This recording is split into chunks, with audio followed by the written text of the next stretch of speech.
settle in, this might be a long one. The cancellation of The Acolyte has led to some pretty unhinged reactions on Twitter, with fans of the show blaming racism and hate campaigns for the show's cancellation. It's led these fans to start a petition to renew the show, start a trending hashtag on Twitter, hashtag renew the Acolyte, but none of it is really gaining any steam or garnering enough support to make a difference. And this has led them to embark on a new campaign. So many fans of The Acolyte started sharing pictures of George Lucas's wife because they're blaming the easy target, right? The racist. They think that that's the reason that The Acolyte was canceled. Disney listened to all of the chuds online and canceled The Acolyte. They're blaming racism. So now they're bringing George Lucas's wife into the argument because she's black, right? So she must agree with the criticism that The Acolyte received stemmed from racism. They're literally pushing this idea onto her because of her skin color. I wrote, so you found out he was married to a black woman and thought to yourself, I'm going to use this woman's skin color to help push the narrative that Star Wars fans are racist. And you can't understand why people had a problem with that. Yes, this backfired horribly. The comment section, here's Disparu. Inability to understand other perspectives is linked to low IQ. Master of the TDS, let me spell this out slowly and carefully so you can understand. Criticism and memes do not equal racism. Hope that helps. Atreus, nobody harassed anyone. The show got roasted. Hope this helps. That junk man, been a Star Wars fan since 1977 and never seen one racist Star Wars fan ever. Yeah, this really didn't go over well with people. But I'm not surprised, right? They were literally taught to do this. Star Wars has always used their diverse characters as shields for criticism and have called it inclusion. And their woke audience eats it up and regurgitates it. You're no Star Wars fan in my mind. The Acolyte was mostly criticized for its marketing, its lore-breaking story, bad acting, and weak writing. But these fans can't accept that. So it backfired. What's the next move? Well, now they've come together and started a deplatforming campaign against Nerdrotic, Geeks and Gamers, and Ryan Kinnell. Hey, that's me right there. Why? Well, these people believe that they're the source of all of this hate. It can't be that people have individual minds of their own and can make personal decisions and judgments based on facts. No. These people live in a bubble, in their own reality, where everyone shares the same opinion and feed off of each other. So they assume that that's how everyone else lives as well. They can't comprehend how so many people could share the same opinion that a show that they love is bad. They call us weird. Are you really gonna hit me? Are you really gonna hit me? You wanna go to jail for assault?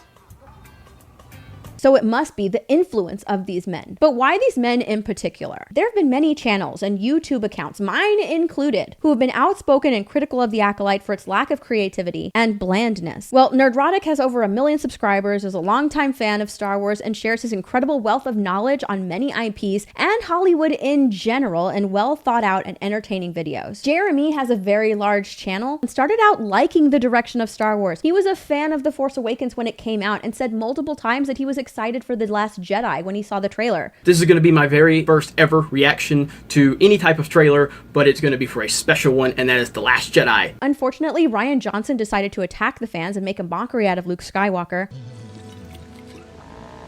And because Jeremy is a fan, he decided to speak out about this. His personality is one that the everyday Star Wars fan can appreciate. He isn't afraid to make fun of himself, admit when he's wrong, and is very authentic in his opinions. And Ryan. Well, Ryan is highly intelligent and has a wealth of Star Wars knowledge that is really unmatched. As a fan of the EU, he was very critical of the decision to decanonize its stories when Disney purchased Star Wars. You may not know that I am a huge fan of what's known as the Star Wars Expanded Universe, now known as Legends, and it was all thrown in the trash by Disney. People who subscribed to his channel were attracted to the way he formatted his videos and opinions based on facts and knowledge of the franchise. And he was able to grow very quickly and have a very successful channel. And now these so-called fans of Star Wars, fans of The Acolyte, have started a bullying campaign to get these men demonetized. Not only putting their livelihoods at stake, but the livelihoods of the diverse men and women who they employ. But they don't care about that because their favorite show was canceled. Now, unfortunately, I can see how we got here. Since Disney purchased Star Wars and Kathleen Kennedy took over, a lot of people, myself included, who loved George Lucas's Star Wars didn't immediately get on board with the whole Force is female, Kathleen Kennedy new Star Wars agenda and criticized the message, saying that it alienated a very large portion of the fan base. Disney had embarked on this new campaign saying that Star Wars had always lacked diversity and strong women characters, and that Star Wars would finally be made accessible to everyone, all races, all genders. But existing fans like me, we were very confused by this new narrative because the world of Star Wars has always been a world of diversity, a world of villains and heroes, aliens and humans and droids. Star Wars was a story that could be enjoyed by anyone. It was character driven. George Lucas, he rejected the idea that a lot of people who were critical of the lack of diversity in Star Wars thought that the first 6 films were just all white men. He said most of the people are alien. The idea is you're supposed to accept people for what they are, whether they're big and furry or whether they're green or whatever. The idea is all people are equal. She can't do that.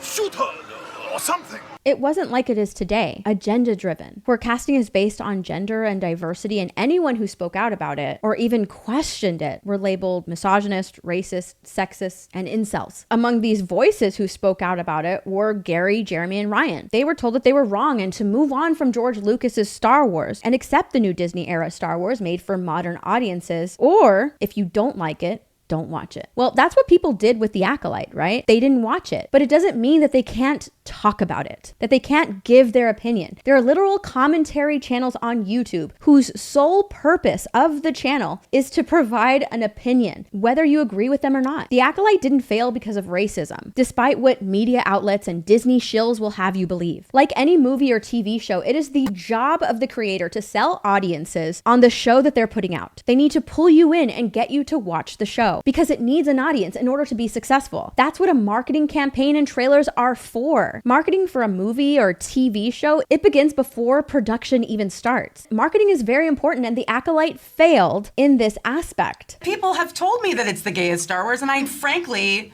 You're offended? Into it. Yes, yes. I mean, the best parts about Star Wars is there is no good or evil. It depends on what side you're standing on. She's a powerful leader in a very woman-centered world. Because I feel like Star Wars is very, like, patriarchal. Yes, yes. Darth Vader is such a bad person. But if you can't look and see that Anakin blowing up the Death Star possibly killed millions and millions of people. Well, Anakin just killed a whole Death Star. How many people died on that?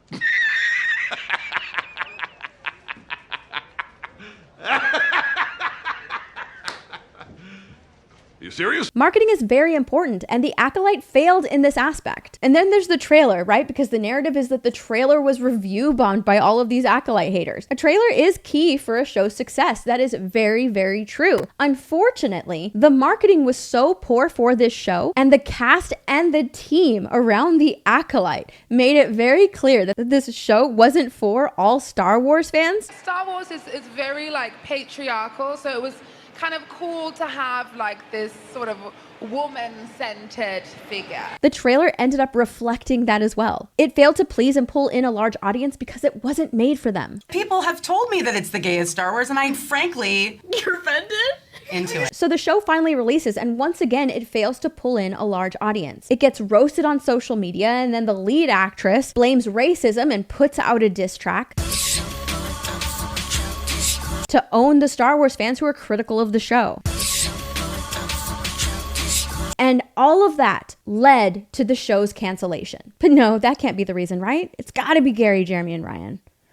And the people that are leading this campaign, they have their own agenda. Let's make that clear. It is their job to create Star Wars content. And they can't do that if there is no content being created by Star Wars. They sit on their Disney-funded high horse and tell you who is and who isn't a fan. While they make money off Star Wars content, get invited to media press events, and say what they need to say to stay in the good graces of Disney. They hate that Jeremy, Gary, and Ryan didn't have to sacrifice their integrity to be successful on YouTube. They can speak their mind, take the criticism, and laugh at the labels that are thrown at them because they didn't have to sell their souls to Disney, hide who they are, or compromise their beliefs in order to grow an audience. They just had to be themselves.